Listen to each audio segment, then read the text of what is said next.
The Art of Happiness in a Troubled World Summary. By Howard C. Cutler.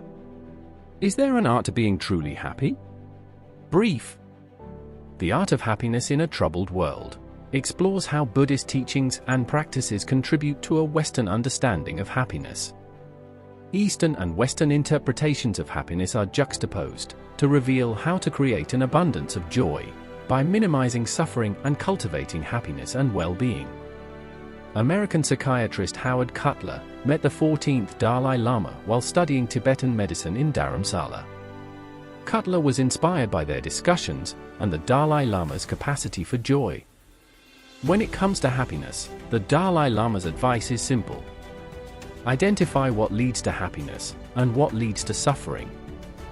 Once you've done this, gradually eliminate those things that lead to despair and cultivate those things that lead to happiness. Western perspectives of happiness differ from the Dalai Lama's understanding. Western views support the notion that happiness appears from out of the blue and is determined by external factors. Alternatively, we see it as an elusive cause and effect scenario, i.e., if I lose a couple of extra kilos, then I'll be happy. As Westerners, we believe that external events have the power to determine our happiness. Psychological studies, however, show that each of us has an individual baseline level of happiness, and external circumstances don't permanently recalibrate this level. How would you feel if you won the lottery? Most lottery winners do experience a short-term happiness high, but then this level subsides, and they return to their customary set point of happiness. Conversely, people confronted by severe health problems, such as paralysis or cancer, tend to revert to their previous happiness level after the initial stages of shock and grief. This summary takes us briefly through the Dalai Lama's somewhat different perspective on happiness. He believes that happiness is available to all of us because it generates from inner resources rather than outside circumstances. He suggests that by training our minds, we can cultivate happiness as an enduring trait, rather than a fleeting state that's dependent on chance. Accessing happiness requires that we understand suffering. The Dalai Lama points out that suffering is a universal and unavoidable part of life. It's human nature to try and avoid suffering by resisting any change that might trigger it. We often cling to the past, catastrophize about the future, feel victimized, and blame others for what happened.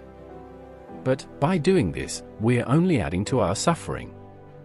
The Dalai Lama believes in facing suffering head-on. He says, although you may not always be able to avoid difficult situations, you can modify the extent to which you suffer by how you choose to respond to it.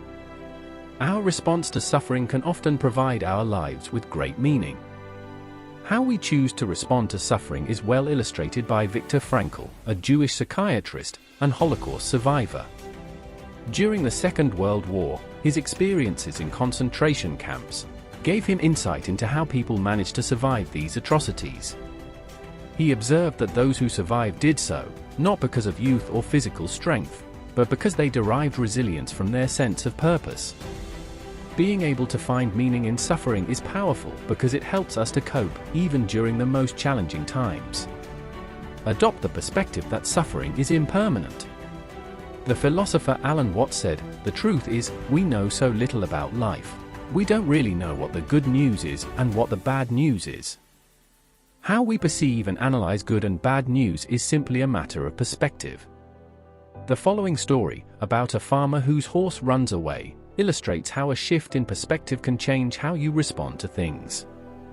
After his horse ran away, the farmer's neighbors were quick to comment on his bad luck. The farmer responded that no one can know what's good and what's bad. Hence, when the horse returned with a wild stallion, the neighbors were quick to comment. Only this time, remarking on his good luck. Again, the farmer replied that no one can know what's good and what's bad. Things changed again when the farmer's son broke his leg, trying to tame the wild stallion.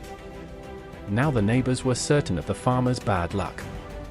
Again, the farmer responded by saying that no one can know. Sometime later, when war broke out, all the able-bodied young men were conscripted into battle, except the farmer's son.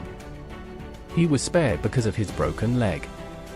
The message is that we need to be like the farmer, and develop a more balanced mindset.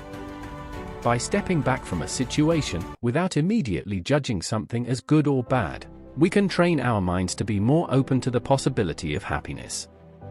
But, in order to shift our perspective, we also need to engage with the emotions that feed suffering.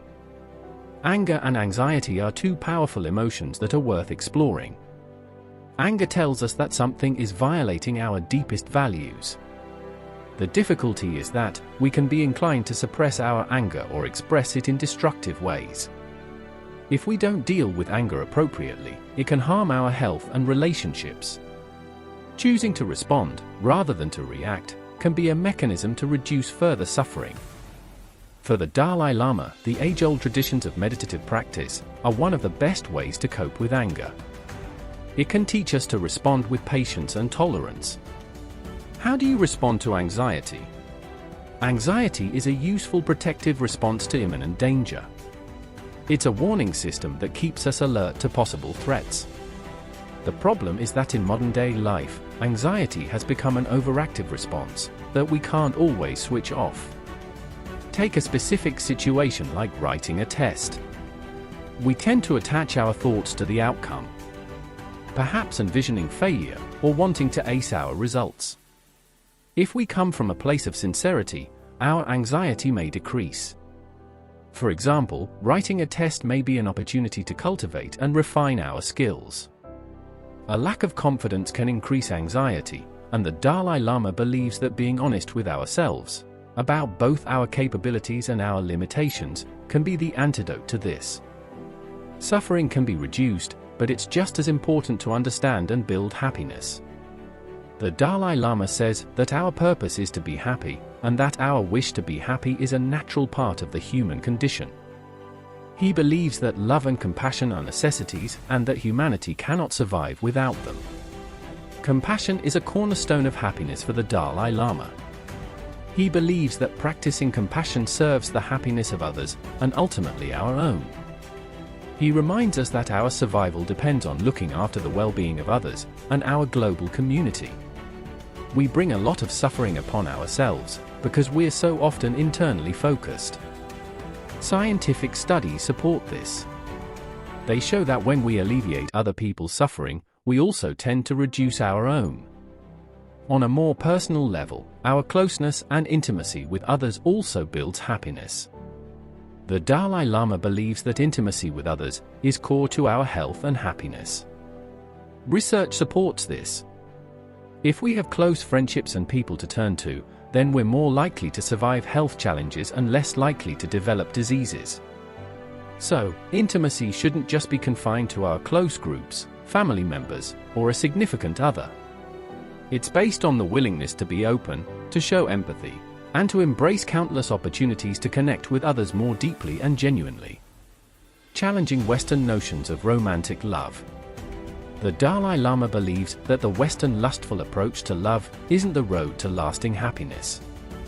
He asserts that good relationships are based on respect and appreciation for others. Having the capacity to share our deepest, most vulnerable selves with another makes for meaningful connections. Relationships that are able to draw on this capacity require time and energy. And this energy also needs to be put into a deeper sense of spirituality and connecting to something more significant than the self. The religion of kindness. The Dalai Lama says that his religion is very simple, it's just kindness. With this in mind, he says that all religions can make a useful contribution to humanity, but we don't have to be religious to be spiritual. He advises that each individual takes the spiritual path that best fits them, their mental disposition, natural inclination, and cultural background. The crucial component is for you to define and follow values that serve the common good. In conclusion, the parting advice of the Dalai Lama is that training our minds is critical when it comes to easing our suffering and cultivating our happiness. However, it's an art.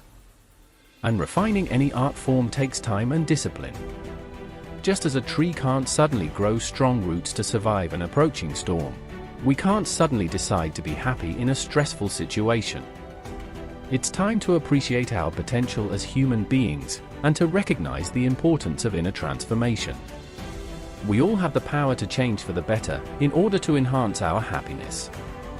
The Dalai Lama explains, like our physical body, where growth takes time, our mental development also takes time. Minute by minute, day by day, month by month, year by year, and decade by decade. So, how are you going to begin? If you resonated with the content of this video, don't forget to show your appreciation by hitting the like button. For a consistent dose of insightful self-help book summaries and transformative content, be sure to subscribe to our motivational channel. Explore the wealth of the best book summaries in English curated by Ladderup. Click the link in the description to embark on a journey where self-help book summaries meet your path to motivation and transformation. Subscribe now to elevate your life with Ladderup, where inspiration meets action.